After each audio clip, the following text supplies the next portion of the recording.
What is going on, guys? Jason Burke here, Styles Clash for Life, coming at you on YouTube. And today I've got another edition of Tales from the Fort, where I review older movies and tell you guys whether they're worth watching, worth waiting for, or worth skipping altogether.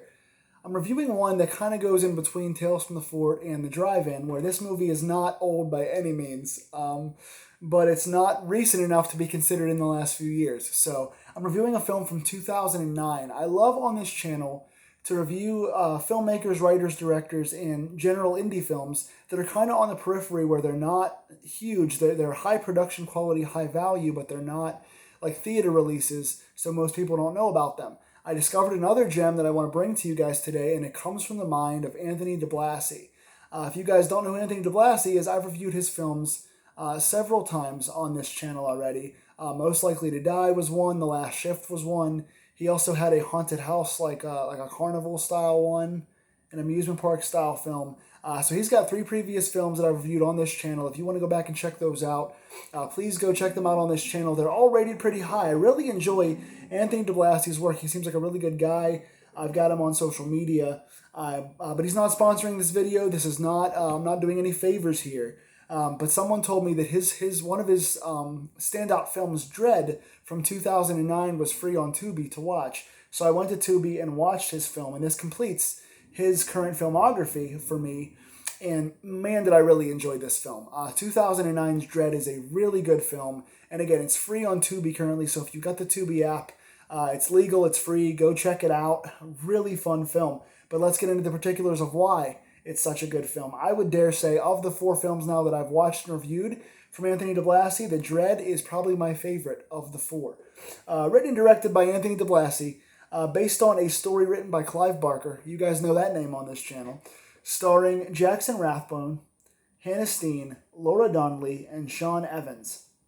Dread essentially is the story of a guy who befriends a college student, and the college student has to do a thesis and figure out what he wants to do a video on to turn in for his thesis. And he befriends this kind of enigmatic, kind of out there, eccentric guy who decides they want to do a study on fear, kind of what motivates fear, what your biggest fears are, and kind of what pushes you to the brink of fear. So it is a psychological thriller based on the study of fear.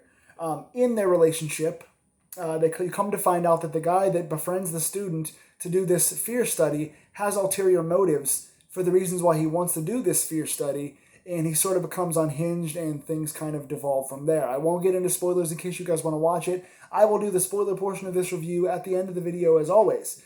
But man, some things I really enjoyed about this.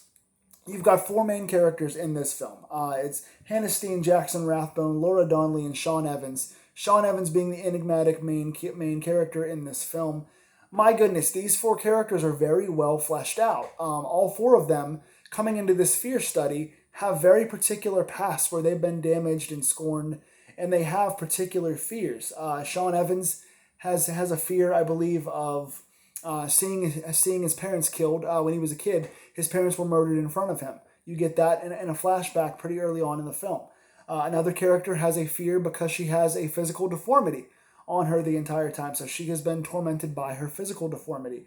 Another character saw his friend, I believe, die in a car crash. So car crashing is a big fear of his. So every character has their own particular backstory that relates to their past that comes back up during this film. So not only are you getting a current study of all the different characters they bring in to talk about their fears, which is a really well done, well scripted film, but also you get to see flashbacks of the main characters going through their fears and how these dreams and flashbacks and their pasts all still torment them today, which gives them weaknesses and relatability in this film. So for being a character study and a psychological thriller, you need strong characters and strong backstories, and you get those in this film. You also get a lot of tension, obviously. In a film that's about fear, you get a lot of enclosed spaces, you get a lot of dark camera shots, you get a lot of drawn out scenes where you're waiting for what's going to happen, but if they're not drawn out to hurt the pacing. The film is well paced, and the use of tension here is well done. Also, something else I really enjoyed about this are the use of close-ups. They use a lot of close-ups to enhance that tension, to kind of accelerate what's going on. You see a lot of their faces. You see a lot of the basements and kind of the rooms they shoot in, accentuated. You see a lot of the dark rooms. You see a lot of close-ups in the flashbacks. You see a lot of their eyes. You see a lot of their sweat. It puts you right in the moment, where it helps the background and location of the film shine, but also helps the fear of the main characters shine as we go on to this. So I'm as vague as I can be here. I can tell you that the use of close-ups and camera angles in this are well done. The writing of the characters is well done. The psychology of the story is well done, and the lighting is well done in this. So I would really recommend this. Again, it's hard to kind of talk about exactly what happens without giving too much away. But if you like character studies that are tense and well paced, you'll like this film. It runs an hour and 48 minutes on Tubi, about an hour and 45 plus credits. But I really enjoy the subject matter. It's a Clive Barker story that's been adapted. So de Blasi is the right director to put it in his hands. He converted the screenplay very well, and obviously Clive Barker is one of the masters of horror. So you know you're getting a good story. You know you're getting a psychological thriller.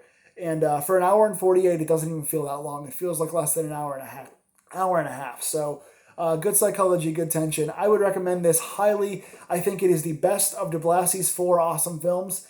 I'm going to give this film an 8 out of 10. I would dare say, going back in retrospect now without a list in front of me, I would say Dredd probably falls in my top 10 for the 2010s decade, or at the very least one of the top 5 in 2009. I don't have the list of films that came out in those years, so it's hard to say, but it would be hard to think of that many films that are better than this film. 8 out of 10 for me. So that's the spoiler-free portion. I highly recommend it. Again, it's free. It doesn't take much time. I would recommend it. For those of you guys that want spoilers, here they go. So basically, the main character convinces the student to do this fear study, not because he wants the kid to get a good grade on his thesis or gets befriended, but he's crazy and he wants to drive out the fears of others because he wants to push them to the brink. He talks about kind of meeting your maker and kind of getting on the doorstep of the Grim Reaper of fear. He wants to push people to their fears because he's afraid of things, and his suppressed memory of his parents being killed in front of him has made him snap. So he gets crazier and crazier as the film goes on. He's very psychologically damaged, he's violent, and he wants to push people to their fears. So he even gets one of the guys that talks about his fears and chains this guy up and tortures him and takes out one of his takes out his ears. So the guy can't hear anymore because he's got a fear of losing his hearing. So he tortures this guy. He steals the one of the colleagues, the girl's best friend of the main protagonist, and chains her up in a basement. She's afraid of eating meat because there's a guy that used to smell like meat when he used to sexually abuse her.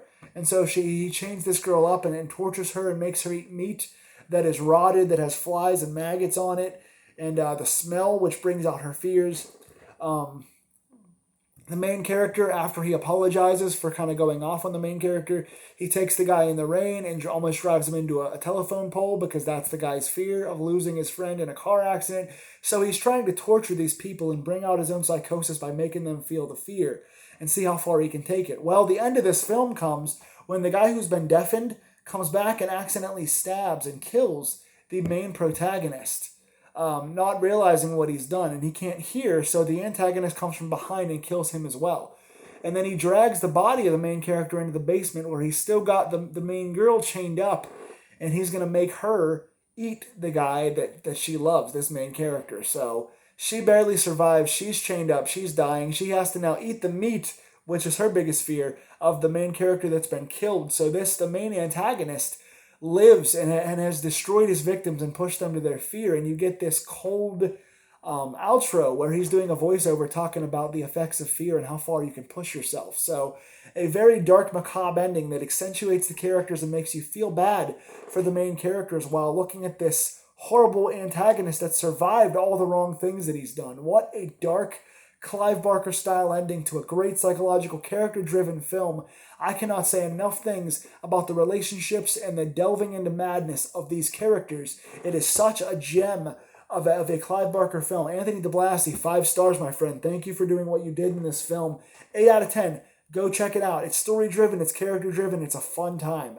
If you like dark endings and gore, the gore is well done here as well. 8 out of 10. Tell me in the comments below what other gems you guys would like me to review. If you guys can find other films in the psychological or horror realms like this or slashers, I would love to review more gems on this channel, so give your recommendations down below. Please like, share, subscribe, and comment to keep my channel boosted and keep the views going.